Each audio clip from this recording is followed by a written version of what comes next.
how you can create a time entry in TimeSolve when viewing a calendar event in Outlook 365 using the TimeSolve add-in. First off, you're going to want to click on the calendar icon and then select the calendar event you wish to create a time entry for. So for example, I'm going to click on this, double click to open it up, and then click on the TimeSolve time entry icon up here.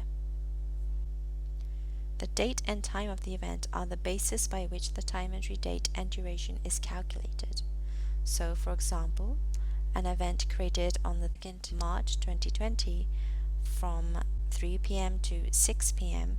will by default show as a time entry in TimeSolve for the 3rd of March 2020 with a duration of 3 hours. In the TimeSolve add-in screen, you can see that the date is pre-filled with the event's start date. The hours field is pre-filled with the start and end time for the meeting. You can update this information if you need. So for example, if I click on the timer and I add some more time to this and then specify a matter,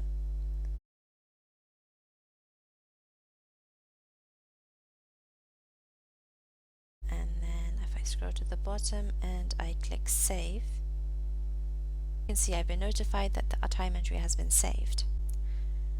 After the time entry has been saved, you can see that the date has been reset to the current date and the hours have been reset to 0.